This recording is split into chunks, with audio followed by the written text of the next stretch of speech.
of the diesels. On the island of Sodor, it had been a long, hot summer. The sun was shining brightly. The sea sparkled blue, and the days were long and lazy. Thomas's steam floated fluffy and white against a cloudless sky. He chuffed cheerfully around a corner and gasped. The bright blue sky was suddenly black. Smoggy smoke rose from the tracks. There was only one thing it could possibly be. Fire! An old farm shed was alight. Thomas saw Percy. Thomas! I'm here, Percy! I'll help! Percy was helping to fight the fire. His face was smudged and sooty. Percy peeped, pleased to see his best friend. I'm running out of water, Thomas. We need more. Don't worry, Percy. I have lots. Sir Topham Hatt was worried. The fire must not spread. Sodor must not be in danger. The two best friends faced the flames. Here it is, Bob. Firemen and farm workers ran and raced. Buckets of water sloshed and splashed from the engines to the flames.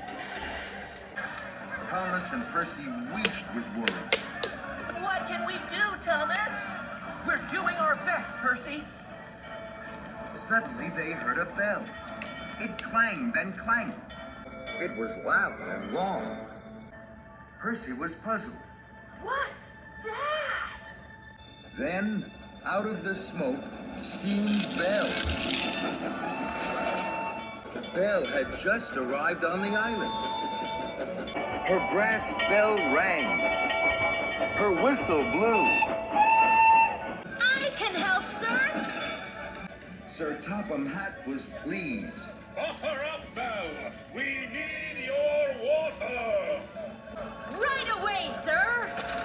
Then, with a gurgle and a gush, and a rumble and a rush, water shot out of two spouts high on Belle's water tanks. Thomas and Percy were surprised. I've never seen an engine do that before. Yes, one that shoots water from her tanks. You must be Thomas and Percy. I'm Belle. You're big, Belle. You're brave, Belle. I just want to be really useful. So, Belle whooshed water into the flames. They flickered and fizzed. They crackled and cracked. And at last, the fire was out. Sir Topham Hatt was pleased. Well done, Thomas and Percy.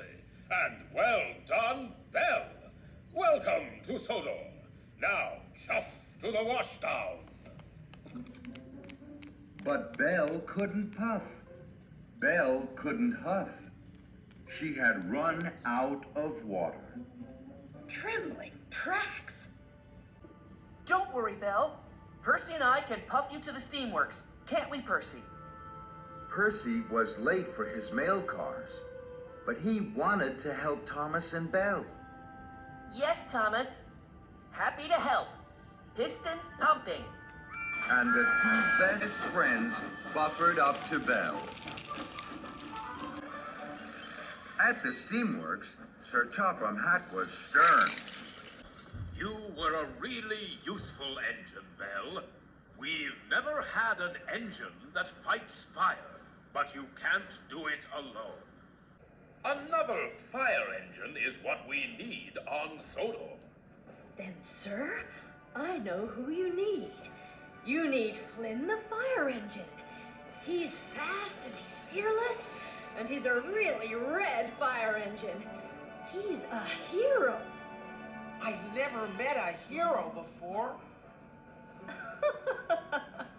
Sodor engines are all heroes to me. Quite right, Belle. So, Flynn will come to Sodor. You will be our fire engines. Thomas, you will show Belle around our island. And Percy, the mail cars are waiting. In the morning, Belle puffed up to Tidmouth's sheds.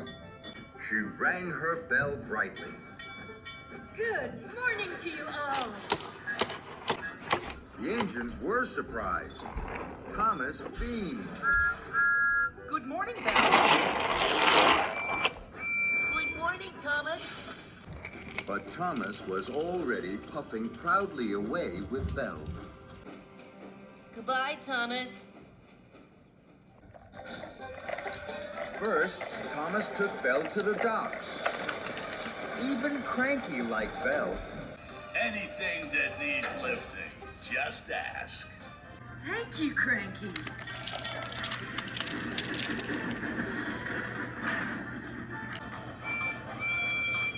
Could you help me, Cranky? Those packages are big and heavy. I don't meddle with mail. That's your job. Thank you, Cranky. And Percy puffed back to his cars. Sad.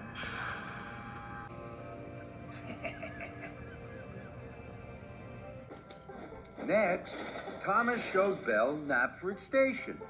Percy puffed up. Good morning, Percy. Are you still busy with your mail cars? That's a special job. We must hurry, Belle. Percy watched Thomas and Belle clatter and chatter away.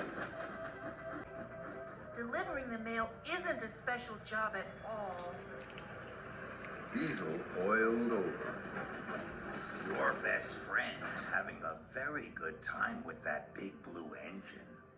Percy's firebox fizzled. Yes, he is. Later, Thomas and Belle visited the steamworks. Percy pulled up. He could hear Thomas laughing with Belle and Victor. Are you on your own again, Percy? Percy was surprised. I'm busy. Thomas is busier with Belle. Hello, Diesel.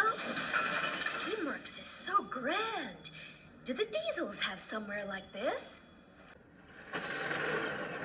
We have the Diesel Works, but it's not grand like the Steamworks at all. I'd like to visit. We have to go, Belle. Diesel snorted. Then he slipped slowly away. Bye, Percy. Bye, Diesel. Thomas rattled his rods. Sodor Steamies don't go to the Diesel Works. It's dark, and it's dirty, and it's full of diesels. Diesels can be devious. Oh, my. Hurry, Belle. We have cars to shut. Perhaps I can help you later? But Thomas and Belle had already whooshed away, and Percy was left alone.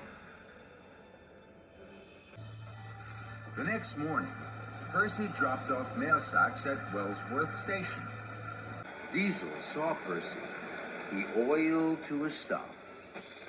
Your best friend doesn't have time for you anymore, Percy. Percy felt sad. Diesel was right. You should find a new best friend. A friend who has time for you. A friend who listens to you. Diesel smiled at Percy. Percy wanted a friend. An idea popped in his pistons. Diesel? Would you like to deliver the mail with me? I'd like to, Percy, but I have to go to the Diesel Works. My friends are waiting for me there. And Diesel clattered away.